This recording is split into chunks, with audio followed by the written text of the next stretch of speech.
ಮಾಧ್ಯಮಗಳ ಜೊತೆಗೆ ಲಖನ್ ಜಾರಕಿಹೊಳಿ ಮಾತನಾಡಿ, ಜನರ ಆಶೀರ್ವಾದವಿರುವ ತನಕ ಜಾರಕಿಹೊಳಿ ಬಲಿಷ್ಠವಾಗಿಯೇ ಇರುತ್ತದೆ. ಜನರ ಆಶೀರ್ವಾದದಿಂದಲೇ ನಾವು ಇಷ್ಟು ಮೇಲಕ್ಕೆ ಬಂದಿರುವುದು. ನಮಗೆ ಜನರ ಬೆಂಬಲವಿತ್ತು. ಜನ ನಮಗೆ ಮತ ಹಾಕುತ್ತಾರಂತ ಗೊತ್ತಿತ್ತು. ಅದಕ್ಕಾಗಿ ಪ್ರಿಯಾಂಕಾರವರು 1 ಲಕ್ಷ ಮತಗಳ ಅಂತರದಿಂದ ಗೆದ್ದಿದ್ದಾರೆ ಎಂದರು. 2 ಸೀಟ್ ಗೆದ್ದವನ ಭಾಳ ಸಂತೋಷ ಆಗಿದೆ. ಬೆಳಗಾವಿಯಲ್ಲಿ ಮತ್ತೆ ಜಾರಕಿಹೊಳಿ ಸಹೋದರರು ಬಲಿಷ್ಠ ಅನ್ನುವಂಥದ್ದು ಪ್ರೂವ್ ಆಯ್ತಾ? ಎಲ್ಲ ನೋಡಿ, ಜನರ ಆಶೀರ್ವಾದ ಇರತಕ್ಕ ಜಾರಕಿಹೊಳಿ ಬಲಿಷ್ಠವಾಗೇ ಇರ್ತೀವಿ. ನಾವು ಜನರ ಆಶೀರ್ವಾದದಿಂದ ನಾವು ಇಷ್ಟು ಮೇಲಕ್ಕೆ ಬಂದು ಇದೇ ಥರ ನಾವು ಜನರ ಜೊತೆ ಸಂಪರ್ಕದಲ್ಲಿರ್ತೀವಿ. ಜನರ ಆಶೀರ್ವಾದ, ದೇವರ ಆಶೀರ್ವಾದಕ್ಕೆ ನಮ್ಮ ಜಾರಕಿಹೊಳಿ ಬಲಿಷ್ಠವಾಗೇ ಇರ್ತದೆ. ಚಿಕ್ಕೋಡಿಯಲ್ಲಿ ಕೆಲವೊಂದಿಷ್ಟು ಸೋಲಿಸ್ಬೇಕನ್ನುವಂತಹ ತಂತ್ರಗಾರಿಕೆಗಳು ಮಾಡಿದರು ಪಕ್ಷದಲ್ಲಿ ಇದ್ದುಕೊಂಡು. ಅದೆಲ್ಲ ರಾಜಕಾರಣ ಇರೋದೇ ಸರ್. ಅದನ್ನು ನಮ್ಗೆ ಜನ ಬೆಂಬಲ ಇರಲ್ಲ, ಅದಕ್ಕಾಗಿ ಜನ ಮತ ಹಾಕ್ತಾರೆ ನಮ್ಗೆ ಗೊತ್ತಾಯ್ತು. ಅದಕ್ಕಾಗಿ ಪ್ರಿಯಾಂಕಾ ಅವರು 1 ಲಕ್ಷ ಮತ ಅಂತ ಗೆದ್ದಿದ್ದಾರೆ. ಅಥಣಿಯಲ್ಲಿ ಮೇಜರ್ ಮೈನಸ್ ಆಗಿರ್ಬೋದು. ಅಥಣಿ ಕಾಂಗ್ರೆಸ್ ಶಾಸಕರಿದ್ರು ಕೂಡ ಅಲ್ಲಿ ಮೈನಸ್ ಆಗಿರ್ಬೋದು. ಇಲ್ಲ, ಅಲ್ಲಿ ನೋಡ್ತಾರೆ ಮಂತ್ರಿ ಅವ್ರು, ನೋಡ್ತಾರೆ ಯಾಕೆ ಮೈನಸ್ ಆಗಿದೆ, ಅವ್ರು ಏನು ಕಾರ್ಯಕರ್ತರು ಏನು ಸಂಪರ್ಕ ಏನಾಯಿತು ನೋಡು, ಅವ್ರು ನೋಡ್ತಾರೆ, ವಿಚಾರ ಮಾಡ್ತಾರೆ ಮುಂದಿನ ದಿನದಲ್ಲಿ. ಅಥಣಿ ಯಾಕೆ ಪ್ರಕಾರ ಏನಾಗಿರ್ಬೋದು? ಅಲ್ಲಿ 20,000 ಲೀಡ್ ಆಗಬೇಕಾಯ್ತಲ್ಲ, ಯಾಕೆ ಹಿಂಗಾದ? ಯಾಕೆ ಕಳೆದ ಬಾರಿ ಅವ್ರು 75,000 ಲೀಡ್ ಆಗಿದ್ರು. ಸ್ವಲ್ಪ ಏನೋ ಇದು MP ಎಲೆಕ್ಷನ್ದ ಒಂದು 25 ಲೀಡ್ ಆಗ್ಬೋದು, ಅದು ಆಗಿಲ್ಲ. ಅದು ಏನು ಕಾರಣ ಮುಂದಿನ ಅವ್ರ ಗೋಕಾಕ್ ಭಾಗವಹಿಸಿದ ಅಚ್ಚರಿ ಫಲಿತಾಂಶ ಕಾಂಗ್ರೆಸ್ ನೋಡ್ರಿ, ಅವ್ರಿಗೆ ಅಂಥ ಜನ ಗಂಟು ಬಿದ್ದಿದ್ರು ಇಲ್ಲಿ ಗೋಕಾಕದಲ್ಲಿ. ಮತ್ತು ಅವ್ರ ಪಾಪ ಹೇಳಿದಾಗ ಮತ್ತು ಅವ್ರು ಹೇಳಿರ್ಬೇಕು. ಅದೇನು ಆ ಥರ ಆಗೋದಿಲ್ಲ. ಯಾಕೆ ಇಲೆಕ್ಷನ್ದಾಗ ಒಂದು ಬರ್ತಾರ ಅವ್ರು, ನಮ್ಮ ವಿರುದ್ಧ ಒಂದು ಟೀಮ್ ಐತೆ, ಅವ್ರು ಬರ್ತಾರೋ ಬಂದು ಮತ್ತು ಹೇಳಿ ಹೋಗಿ ಬಿಡ್ತಾರೆ ಅವ್ರು. ಮತ್ತು ಅವ್ರದ್ದು ಪೆನ್ ಅವ್ರದ್ದು ಹಾಳಿ ಬರೆದು ಕೊಡೋರು ಅವ್ರ. ನಾಲ್ಕು ದಿನ ಗೋಕಾಕದಲ್ಲೇ ಓಡಿ ಪ್ರಚಾರ ವಿಚಾರ ಮಾಡಿದ್ರು, ಏನು ವರ್ಕೌಟ್ ಆಗಲಿಲ್ಲ. ಇಲ್ಲ, ಗೋಕಾಕು ಅರ್ಬಾವಿನೈತಿ. ರಮೇಶ್ ಜಾರಕಿಹೊಳಿ, ಬಾಲಚಂದ್ರ ಜಾರಕಿಹೊಳಿ ಮತ್ತು ಪಕ್ಷಕ್ಕೆ ಅವ್ರಿಗೆ ಜನ ಬೆಂಬಲ ಮೊದಲಿಂದ ಇದೆ. ಅದೇನು ಚೇಂಜಸ್ ಆಗೋದಿಲ್ಲ. 4 ದಿನ ಯಾರು 8 ದಿನ ಇದ್ರೂ ಜನ ಈ ಶಾಸಕರ ಪರವಾಗಿ ಮತ ಹಾಕ್ತಾರೆ. ಇಲ್ಲೇ ಇದ್ದುಕೊಂಡೆ ಇಲ್ಲೇ ಲೋಕಲ್ ಸ್ಥಳೀಯ ಶಾಸಕರನ್ನ ಬೈಯುವಂಥ ಕೆಲಸ ಕೂಡ ಮಾಡಿದ್ರು. ಅದ ಬೇಯ್ದಕ್ಕೆ ಜನ ಉತ್ತರ ಕೊಟ್ಟಿದ್ದಾರಲ್ಲ, ಅದಕ್ಕೆ ನಾವೇನು ಜಾಸ್ತಿ ಇವ್ರನ್ನೂ ಬೇಯ್ದು ಶೆಟ್ರನ್ನು ಬೇಯ್ದಕ್ಕೆ ಜನ ಉತ್ತರ ಕೊಟ್ಟಿದ್ದಾರೆ. ಅದಕ್ಕೆ ಅವರೇ ತಿಳ್ಕೊಬೇಕು ಮುಂದಿನ ದಿನ. ಅವ್ರ ಬೀಗರು ಇಲ್ಲೇ ಇದ್ರು ಭಾಳ ದಿನಗಳು. ಅಲ್ಲಿ ಬೀಗ್ರದ್ದು ಓಟ್ ಹಾಕ್ಬೇಕಲ್ರಿ. ಬೀಗ್ರ ಓಟ್ ಹಾಕಕ್ಕೆ ಬರೋದಿಲ್ಲ, ಜನ ಓಟ್ ಹಾಕ್ತಾರಲ್ಲ, ಮತದಾರ ಓಟ್ ಹಾಕ್ತಾರೆ. ಗೋಕಾಕ್ ಕ್ಷೇತ್ರ, ಅರ್ಬಾ ಕ್ಷೇತ್ರ, ಬೆಳಗಾವಿ ಕ್ಷೇತ್ರ ಜನ ಓಟ್ ಹಾಕ್ಬೇಕಾದ್ರೆ ಬೀಗ್ರು ಬಂದು ಏನು ಮಾಡೋರು? ಇಡೀ ಬೆಳಗಾವಿ ಜಿಲ್ಲೆಯಲ್ಲಿ ಜಾರಕಿಹೊಳಿ ಕುಟುಂಬ ಸೋಲು ಗೆಲುವನ್ನು ನಿರ್ಧಾರ ಮಾಡುತ್ತೆ. ಯಾರು ಅವ್ರನ್ನ ಬೇಕಂತಾರೆ ಅವ್ರನ್ನ ಗೆಲ್ಲಿಸ್ತಾರೆ, ಯಾರು ಬ್ಯಾಡ್ ಅಂತಾರೆ ಅವ್ರನ್ನ ಸೋಲಿಸ್ತಾರೆ.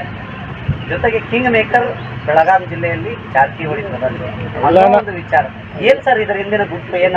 ನೋಡಿ, ನಮ್ಗೆ ಜಾರಕಿಹೊಳಿ ಅಭಿಮಾನಿಗಳು ಮತ್ತು ನಮ್ಮ ಕಾರ್ಯಕರ್ತರು ಅವ್ರದ್ದೆಲ್ಲ ಆಶೀರ್ವಾದ ಇರೋದ್ರಿಂದ ನಮ್ಗೆ ಶಕ್ತಿ ಆ ಥರ ಇದೆ. ಅದಕ್ಕಾಗಿ ಅವ್ರದ್ದೆಲ್ಲ ಕಾರ್ಯಕರ್ತರದು ಜನರ ವಿಶ್ವಾಸ, ಒಂದು ಪ್ರೀತಿ. ಯಾಕೆ ಜಾರಕಿಹೊಳಿ ಸಹೋದರು ಎಲ್ಲ ಜನರಿಗೆ ಸ್ಪಂದಿಸ್ತಾರೆ, ಜನರಿಗೆ ಕೆಲಸ ಮಾಡಿಕೊಡ್ತಾರೆ ಒಂದು ಅಭಿಮಾನ ಇರೋದ್ರಿಂದ ಅವ್ರು ಜಾಸ್ತಿ ನಾವು ಹೇಳಿದ ಕಡೆ ಮತ ಹಾಕ್ತಾರೆ. ಮತ್ತು ಪಕ್ಷಕ್ಕೂ ಯಾವ ಪಕ್ಷ ಅದಕ್ಕೆ ಬೆಂಬಲನೂ ಕೊಡ್ತಾರೆ. ಜಾರಕಿಹೊಳಿ ವೋಟ್ ಬ್ಯಾಂಕ್ ಬೆಳಗಾವಿ ಜಿಲ್ಲೆಯಲ್ಲಿ ಇದೆ. ಬೆಳಗಾವಿ ಇಲ್ಲೇ ಚಿಕ್ಕೋಡಿ ಮತ್ತು ಇನ್ನೂ ಇದೆ. DK ಸುರೇಶ್ ಅದ್ರ ಬಗ್ಗೆ ನಮ್ಗೆ ಗೊತ್ತಿಲ್ಲ. ಅದು ಇರೋದು ಬೆಂಗಳೂರು ಗ್ರಾಮೀಣ, ನಾವು ಇರೋದು ಬೆಳಗಾವಿ ಜಿಲ್ಲೆ. ಅದ್ರ ಬಗ್ಗೆ ನಮಗೇನು ಅದ್ರ ಬಗ್ಗೆ ಮಾಹಿತಿ ಇಲ್ಲ. ಅಲ್ಲ, ಜನ ಏನು ಬಂಡೆ ಅಂತಿದ್ರು. ಅಲ್ಲ, ನಿರೀಕ್ಷೆ ಇತ್ತ ನಿಮಗೆ ಚಿಕ್ಕೋಡಿಯಲ್ಲಿ ನಿರೀಕ್ಷಿತ ಫಲಿತಾಂಶ ಅಥವಾ ಏನಾದರೂ? ನಿರೀಕ್ಷೆ ಇತ್ತು ನಮ್ಗೆ. ಇನ್ನೂ 50,000 ಲೀಡ್ ಜಾಸ್ತಿ ಆಗಬೇಕಿತ್ತು. 1,50,000 ಲೀಡ್ ಹಿಡಿದ್ವಿ ನಾವು. 50,000 ಮತ ಕಡಿಮೆ ಆಯ್ತು ಅಷ್ಟೇ. ಸ್ವಲ್ಪ ಅಲ್ಲಿ ಅಥಣಿ, ಸ್ವಲ್ಪ ಈ ಕಡೆ ರಾಯಬಾಗು, ಸ್ವಲ್ಪ ಈ ಕುಕ್ಕೇರಿ, ಈ ಕಡೆ ಒಂದು 34,000 ಕಡಿಮೆ ಆಗಿ 50,000 ಕಡಿಮೆ ಆಯ್ತಿಲ್ಲ. ಗೆಲುವು ಅವ್ರಿಗೆ ಸಿದ್ಧ ಆಯ್ತು. ಫಸ್ಟ್ ಟೈಮ್ ನಿಮ್ಮ ಮನೆಯಿಂದ ಹೆಣ್ಣು ಮಗಳು ಸಂಸತ್ತನ್ನು ಪ್ರವೇಶ ಮಾಡ್ತಾ ಇದ್ದಾರೆ. ಯಾಕಂತಂದ್ರೆ ತಾವು ರಾಜಕಾರಣ ಮಾಡ್ಕೊತ ಬಂದಿದ್ರಿ, ಎಲ್ಲ ಅಣ್ಣತಮ್ಮ ರಾಜಕಾರಣ ಮಾಡ್ತಾ ಇದ್ರಿ. ಆದರೆ ಫಸ್ಟ್ ಟೈಮ್, ಯಾಕಂದ್ರೆ ಪ್ರಚಾರಕ್ಕೂ ಸಹ ಹೆಣ್ಮಕ್ಳು ಬರಲ್ಲ, ಇಲ್ಲಿ ಹೆಣ್ಮಕ್ಳನ್ನ ಕರ್ಸಂಗಿಲ್ಲ. ಅದು ಫಸ್ಟ್ ಟೈಮ್ ಸಂಸತ್ತನ್ನು ಪ್ರವೇಶ ಮಾಡ್ತಾ ಇದ್ದಾರೆ. ನಿಮ್ಮ 2ನೇ ತಲೆಮಾರು ಸಂಸತ್ತನ್ನು ಪ್ರವೇಶ ಮಾಡ್ತಾ ಇದ್ದಾರೆ. ಏನು ಹೇಳ್ಬಯಸ್ತೀರಿ ಅವ್ರಿಗೆ? ಏನು ಶುಭ ಹಾರೈಕೆ ಮಾಡ್ತೀರಿ ಅಂತ? ಇಲ್ಲ, ಅವ್ರು ಪ್ರಿಯಾಂಕಾ ಆಯಿತು, ರಾಹುಲ್ ಆಯ್ತು, ಈಗಾಗಲೇ ಎಮ್ಕಮಡಿ ಕ್ಷೇತ್ರ ಮತ್ತು ಇನ್ನೂ ಜಿಲ್ಲೆ ತುಂಬ ಎಲ್ಲ ಅವರು ಸತೀಶ್ ಅವ್ರ ತಂದೆಯವ್ರ ಜೊತೆ ಎಲ್ಲ ಅವರು ಕೆಲಸ ಮಾಡಿದ್ದಾರೆ. ಅವ್ರಿಗೆಲ್ಲ ಅನುಭವ ಇದೆ. ಎಮ್ಕಮಡಿ ಕ್ಷೇತ್ರದಲ್ಲಿ ಅವರೇ ಜಾಸ್ತಿ ಹೋಗಿ ಏನೇ ಇದ್ದರೂ ಕಾರ್ಯಕರ್ತ ಸ್ಪಂದನೋದು ಕೆಲಸ ಮಾಡೋದು. ಹಿಂಗಾದ್ರೆ ಪ್ರಿಯಾಂಕಾ ಮತ್ತು ಒಳ್ಳೆ ಕೆಲಸನೂ ಮಾಡ್ತಾರೋ. ಮುಂದೆ ಒಂದು ಈಗ MP ಆದಮೇಲೆ ಚಿಕ್ಕೋಡಿ ಭಾಗ ಎಲ್ಲ ಜನರು ಸ್ಪಂದಿಸಿ ಅವ್ರು ಹೆಚ್ಚಿಗೆ ಒಂದು ವಿಶ್ವಾಸ ಗಳಿಸ್ಕೊಂಡು ಮುಂದಿನ ಚುನಾವಣೆಯಲ್ಲಿ ಈಗ 1 ಲಕ್ಷ ಅಲ್ಲ 3 ಲಕ್ಷನೂ ಗೆಲ್ತಾರೆ ಅವ್ರು. ಯಾಕೆ ರಾಹುಲ್ ಆಗಲಿ ಪ್ರಿಯಾಂಕಲಿ ಹಂಗೆ ಜನರ ಜೊತೆ ಸಂಪರ್ಕ ಅವ್ರು ಚೆನ್ನಾಗಿದೆ. ಯಾಕಂದ್ರೆ ಮೊನ್ನೆ MKMD ಕ್ಷೇತ್ರ ಆಗೋದು MLA ಕ್ಷೇತ್ರ ಆಗಿರೋದ್ರಿಂದ ಅವ್ರ ಸಂಪರ್ಕ ಜಾಸ್ತಿ ಆಕೈತಿ. ಮತ್ತು ಅವ್ರು ಒಮ್ಮೆ ಡೈರೆಕ್ಟ್ ಹೋಗಿ MP ಎಲೆಕ್ಷನ್ ಇತ್ತಿಲ್ಲ, ಈಗ ಒಂದು 5-6 ವರ್ಷದಿಂದ ಅವ್ರು ಕಾರ್ಯಕರ್ತ ಕೆಲಸ ಮಾಡ್ತಾರೆ ಜಿಲ್ಲೆಯಲ್ಲಿ. ಯಾವುದೋ ಒಂದು ಫಂಕ್ಷನ್ ಇರಬೇಕು, ಯಾವುದೋ ಒಂದು ಮಹಿಳಾ ಕಾರ್ಯಕ್ರಮ ಇರಬೇಕು, ಅವ್ರು ಹೋಗಿ ಬರೋದ್ರಿಂದ ಜನರ ಸಂಪರ್ಕ ಇದಾಗಿದೆ. ಒಮ್ಮೆ ಅವ್ರು ಬಂದು ನಿಂತ್ರೆ ಜನ ಮತ ಹಾಕೋದಿಲ್ಲ. ಹೀಗಾಗಿ ಜನರ ಜೊತೆ ಅವ್ರಿಗೆ ಸಂಪರ್ಕ ಆಗೋದ್ರಿಂದ ಪ್ರಿಯಾಂಕಾ ಅವರು ಗೆಲ್ತಾರು. ಮತ್ತು ಅವ್ರು ಮುಂದಿನ ಈಗ MP ಆದಮೇಲೆ ಒಳ್ಳೆ ಕೆಲಸ ಮಾಡ್ತಾ ಇರ್ತಾರೆ. ನಾವು 8 ಕ್ಷೇತ್ರದಲ್ಲೇ ನಮ್ಮದೊಂದು ನಿರೀಕ್ಷೆ ಇದೆ. ಸರ್, ಈಗ ಬೆಳಗಾವಿ ಲೋಕಸಭೆಯಲ್ಲಿ ಲಕ್ಷ್ಮೀ ಹೆಬ್ಬಾಳ್ಕರ್ ಅವ್ರನ್ನ ಸೋಲಿಸೋದ್ರ ಮೂಲಕ ಜಾರಕಿಹೊಳಿ ಬ್ರದರ್ ಸೇಡ್ ತೀರಿಸ್ಕೊಂಡ್ರು ಅನ್ನುವಂಥದ್ದು ಚರ್ಚೆ ರಾಜಕೀಯ ವಲಯದಲ್ಲಿ ಚರ್ಚೆ ಆಗ್ತದೆ. ನೋಡಿರಿ, ಇಲೆಕ್ಷನ್ 5 ವರ್ಷಕ್ಕೊಮ್ಮೆ ಬರೋದನ್ನ ಶೇಡು ಅದು ಇದು ಏನಿರೋದಿಲ್ಲ. ಅವ್ರು ಒಳ್ಳೆ ಕೆಲಸ ಮಾಡಿ ಜನ ಅವ್ರಿಗೆ ಹೋಗ್ತಾಕ್ತಾರೆ, ನಾವು ಒಳಗೆ ನಮಗೆ ಆಗ್ತಾರೆ. ಅದೇ ಶೇಡ್ ಅಂತ ಇರೋದಿಲ್ಲ. ಯಾಕೆ 5 ವರ್ಷಕ್ಕೊಮ್ಮೆ ರಿನ್ಯೂವಲ್ ಆಗಬೇಕು. ನಾವೇ 10-20 ವರ್ಷ ಇರಾಕ್ ಬರೋದಿಲ್ಲ. ಈಗ ಮುಂದಿನ 4 ವರ್ಷ MLA ಬರೋದಾನೆ. ನಾವು ಒಳ್ಳೆ ಕೆಲಸ ಮಾಡಿದ್ರೆ ಜನನು ಮತ ಹಾಕ್ತಾರೋ ಆಗಲಿ ಇಲ್ಲ. ಈ ಶೇಡು ಹೊರಗಿನವರು ಅಡ್ರೆಸ್ ಇಲ್ಲ ಅಂತೇಳಿ ಭಾಷಣ ಮಾಡಿದ್ರು. ಇಲ್ಲ, ಶೆಟ್ರು ನೋಡ್ರಿ, ಕಳೆದ 30-40 ವರ್ಷ ಅವರು ಶಾಸಕರಿದ್ದಾವೆ, ಮುಖ್ಯಮಂತ್ರಿ ಆಗಿದ್ದವರು, ವಿರೋಧ ಪಕ್ಷ ನಾಯಕರು, ಸ್ಪೀಕರ್ ಆಗಿದ್ದವರು, ಅವರು ಹಿರಿಯರಿದ್ದಾರೆ. ಅವ್ರ ಬಗ್ಗೆ ಅಗೌರವಾಗಿ ಮಾತಾಡೋದ್ರಿಂದ ಈ ಥರ ಆಗಿದೆ. ಯಾಕಂದ್ರೆ ಶೆಟ್ರು ಒಂದು ಒಳ್ಳೆಯವರು, ಸೌಮ್ಯ ಸ್ವಭಾವದವರು. ಅದಕ್ಕೆ ಅವ್ರು ಜನ ಬೆಳಗಾವಿ ಗ್ರಾಮೀಣ ಆಗಲಿ, ಸೌತ್ ಆಗಲಿ, ನಾರ್ತ್ ಆಗಲಿ, ಅವ್ರ ಸ್ವಭಾವ ನೋಡಿ ಜನ ಅವ್ರಿಗೆ ಅಷ್ಟು ಮತ ಹಾಕಿದ್ದಾರೆ. ಒಳ್ಳೆಯವ್ರದಾರ ಶೆಟ್ರು ಅಂತೇಳಿ. ಸರ್, ತಾವು ಈ ಸಲ ಪಕ್ಷೇತರಾಗಿ ಸ್ಪರ್ಧೆ ಮಾಡಿದಿರಿ. ಮುಂದೆ ಏನಾದರೂ ಯೋಚನೆ ಇದೆನಾ? ಈ ಪಕ್ಷ ನನ್ನ ಚಾಯ್ಸು, ನಾವು ಪಕ್ಷೇತರ, ಈ ಪಕ್ಷದಿಂದ ಸ್ಪರ್ಧೆ ಈಗ ನಾವು ಪಕ್ಷೇತರ ಇರೋದನ್ನ ಅಲ್ಲಿ ಪ್ರಿಯಾಂಕಾಗೆ ಸಪೋರ್ಟ್, ಶೆಟ್ರಿಗೆ ಸಪೋರ್ಟ್. ಒಂದೇ ಪಕ್ಷದಾಗ ಹೋದ್ರೆ ಒಂದೇ ಕಡೆ ಕೊಂಡ್ಬೇಕಾಗತ್ತೆ. ಪಕ್ಷೇತರಾಗೇ ಇರೋರು ನಾವು. ಮುಂದಿನ ಬಾರಿ MLC ಪಕ್ಷೇತರ ಸ್ಪರ್ಧೆ ಮಾಡೋರು ನಾವು. ಸರಿಗ ಯಾವುದೇ ಪಕ್ಷ ನಿಮ್ಗೆ ಇಷ್ಟ ಇಲ್ಲ? ಪಕ್ಷ ಅಂತೆಲ್ಲ ನಮ್ಗೆ ಐಡಿಯಾಲಜಿ ಅಥವಾ ಏನು ನಮ್ಗೆ ಈಗ ನೋಡ್ರಿ, ಪಕ್ಷೇತರ ನಾವು ಇಂಡಿಪೆಂಡೆಂಟ್ ಇರ್ತೀವಿ, ಆರಾಮಾಗಿರ್ತೀವಿ. ಈ ಪಕ್ಷ ಅಲ್ಲಿ ಹೋಗು ಇಲ್ಲಿ ಹೋಗು ಅದು ಮಾಡಿ ಇದು ಮಾಡೋ ನಮಗೇನಿಲ್ಲ. ಇಲ್ಲೇ ಗೋಕಾಕ್ ಫಿಕ್ಸ್. ಭಾಳ ಸಲ ಹೇಳ್ತೀವಿ ಸಿದ್ದರಾಮಯ್ಯ ನಮ್ಮ ಸಿದ್ದರಾಮಯ್ಯ ಖರ್ಗೆ ಸಾಹೇಬ್ರು ಅವ್ರು ನಮ್ಮ ಗುರುಗಳು ಅವ್ರ. ಅದು ಹೆಂಗೆ ಬಿಡಾಕ್ ಬರ್ತಾರೆ? ಈ ಸರ್ಕಾರ ಬೀಳುತ್ತೆ ಅನ್ನುವಂಥದ್ದು ಜೋರು ಮಟ್ಟದಲ್ಲಿ ಚರ್ಚೆಗಳು, ನಾಯಕರು ಹೇಳಿಕೆಗಳು ಕೇಳಿ ಬರ್ತಾರೆ. ಸರ್ಕಾರ ಏನು ಬೀಳಲಿಕ್ಕಿಲ್ಲ. ಯಾಕೆ ಸಿದ್ದರಾಮಯ್ಯವ್ರು ಗಟ್ಟಿಯಾಗಿ ಅವ್ರು 5 ವರ್ಷ ಮುಖ್ಯಮಂತ್ರಿ ಆಗಿರೋದ್ರಿಂದ ಸರ್ಕಾರ ಏನು ಬೀಳುವ ಲಕ್ಷಣ ನಮ್ಗೇನು ಕಾಣ್ತಲ್ಲ. ಮಹಾರಾಷ್ಟ್ರ ಮಾದರಿಯಲ್ಲಿ ಬೀಳುತ್ತೆ. ಸತೀಶ್ ಮಳೆ ಬೀಳ್ಬೋದು, ಸರ್ಕಾರ ಏನು ಬೀಳೋದು ಕಾಣ್ತಲ್ಲ. ಮಳೆ ಬೇಕಾದ್ರೆ ಬೀಳ್ಬೋದು. ಯಾಕೆ ಜೂನ್ ಸ್ಟಾರ್ಟ್ ಆಯ್ತಲ್ಲ. ಹೇಗೆ ಅಲ್ಲ, ಸತೀಶ್ ಜಾರಕಿಹೊಳಿ ಅವರು ಏಕನಾಥ್ ಶಿಂದೆ ಆಗ್ತಾರೆ. ಆ ಥರ ಏನಿಲ್ಲ. ಇಲ್ಲ, ಅವ್ರು ಸುಮ್ಮನೆ ಅಪಪ್ರಚಾರ ಮಾಡ್ತಾರೆ. ಸಿದ್ದರಾಮಯ್ಯ ಸತೀಶ್ ಭಾಳ ಒಳ್ಳೆ ಸಂಬಂಧ ಇದೆ.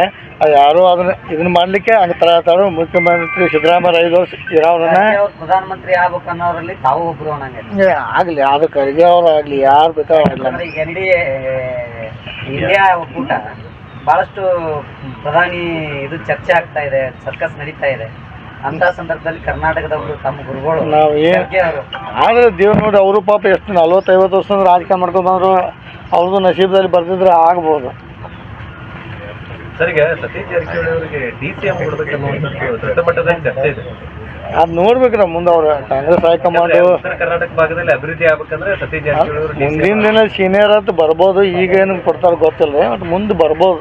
ಯಾಕಂದ್ರೆ ಅವರು ಸೀನಿಯರ್ ಇರೋದ್ರಿಂದ, ಯಾಕಂದ್ರೆ ನಮ್ಮ ಈ ರಾಜ್ಯದಲ್ಲಿ ಸ್ವಲ್ಪ ಪ್ರಭಾವ ಇರೋದ್ರಿಂದ ಮುಂದೆ ಕೊಡ್ಬೋದು. ಉತ್ತರ ಕರ್ನಾಟಕ ಭಾಗದಲ್ಲಿ ಅಭಿವೃದ್ಧಿ ಆಗ್ಬೇಕಂದ್ರೆ ಸತೀಶ್ ಜಾರಕಿಹೊಳಿ ಅವರು DCM ಆಗ್ಬೇಕನ್ನುವಂಥದ್ದು ಈ ಭಾಗದ MLAಗಳು ಆಗ್ಬೋದು. ಸೀನಿಯಾರಿಟಿ ಮ್ಯಾಗ ಹಂತವಾಗಿ ಕೊಡ್ತಾರೆ. ಈ PW ಮಿನಿಸ್ಟರ್ ಆಗೋದ್ರಿಂದ ಈ ರಾಜ್ಯದ ಎಲ್ಲ ರಸ್ತೆಗಳು ಅಭಿವೃದ್ಧಿ ಮಾಡ್ತಾ ಇದ್ದಾರೆ. ಅದೇ ಥರ ಆಗ್ಬೋದು. ನೀವು ಕ್ಲೈಮ್ ಮಾಡ್ತೀವಿ ಏನಂದ್ರೆ DCM ಆಗಲಿಲ್ಲ. ಮತ್ತು ಆದ್ರೆ ಮತ್ತೆ ಯಾರು ಬೇಡ ಅಂತ ಭಾಗದಾಗ ಸಪೋರ್ಟ್ ಮಾಡಿದ್ವಿ. ಇಲ್ಲಿ ಜಗದೀಶ್ ಶೆಟ್ಟರಿಗೆ ಸಪೋರ್ಟ್ ಮಾಡಿದ್ವಿ. 2 ಸೀಟ್ ಗೆದ್ದವ. ನಾವು ಭಾಳ ಒಂದು ಸಂತೋಷ ಆಗಿದೆ. ಬೆಳಗಾವಿಯಲ್ಲಿ ಮತ್ತೆ ಜಾರಕಿಹೊಳಿ ಸಹೋದರರು ಬಲಿಷ್ಠ ಅನ್ನುವಂಥದ್ದು ಪ್ರೂವ್ ಆಯ್ತಾ? ಎಲ್ಲ ನೋಡಿ, ಜನರ ಆಶೀರ್ವಾದ ಇರತಕ್ಕ ಜಾರಕಿಹೊಳಿ ಬಲಿಷ್ಠವಾಗೇ ಇರ್ತೀವಿ. ನಾವು ಜನರ ಆಶೀರ್ವಾದದಿಂದ ನಾವು ಇಷ್ಟು ಮೇಲಕ್ಕೆ ಬೆಳೆದು ಇದೇ ಥರ ನಾವು ಜನರ ಜೊತೆ ಸಂಪರ್ಕ ಇರ್ತೀವಿ. ಜನರ ಆಶೀರ್ವಾದ, ದೇವರ ಆಶೀರ್ವಾದಕ್ಕೆ ನಮ್ಮ ಜಾರಕಿಹೊಳಿ ಬಲಿಷ್ಠವಾಗೇ ಇರ್ತಾರೆ. ಚಿಕ್ಕೋಡಿಯಲ್ಲಿ ಕೆಲವೊಂದಿಷ್ಟು ಸೋಲಿಸ್ಬೇಕನ್ನುವಂತಹ ತಂತ್ರಗಾರಿಕೆಗಳು ಮಾಡಿದರು ಪಕ್ಷದಲ್ಲಿ ಇದ್ಕೊಂಡು. ಅದೆಲ್ಲ ರಾಜಕಾರಣ ಇರೋದೇ ಸರ್. ಅದನ್ನು ನಮ್ಗೆ ಜನ ಬೆಂಬಲ ಇದಲ್ಲ, ಅದಕ್ಕಾಗಿ ಜನ ಮತ ಹಾಕ್ತಾರೆ ನಮ್ಗೆ ಗೊತ್ತಾಯ್ತು. ಅದಕ್ಕಾಗಿ ಪ್ರಿಯಾಂಕಾ ಅವರು 1 ಲಕ್ಷ ಮತ ಅಂತ ಗೆದ್ದಿದ್ದಾರೆ. ಹತ್ತನೇ ಮೇಜರ್ ಮೈನಸ್ ಆಗಿರ್ಬೋದು. 15 ಕಾಂಗ್ರೆಸ್ ಶಾಸಕರಿದ್ರು ಕೂಡ ಅಲ್ಲಿ ಮೈನಸ್ ಆಗಿರ್ಬೋದು. ಇಲ್ಲ ಅಲ್ಲಿ ನೋಡ್ತಾ ಇನ್ನಷ್ಟು ಹೆಚ್ಚಿನ ಸುದ್ದಿಗಾಗಿ ನಮ್ಮ ನ್ಯೂಸ್ 11 ಕರ್ನಾಟಕ ಚಾನೆಲ್ಗೆ ಲೈಕ್ ಮಾಡಿ, ಶೇರ್ ಮಾಡಿ, ಸಬ್ಸ್ಕ್ರೈಬ್ ಮಾಡಿ.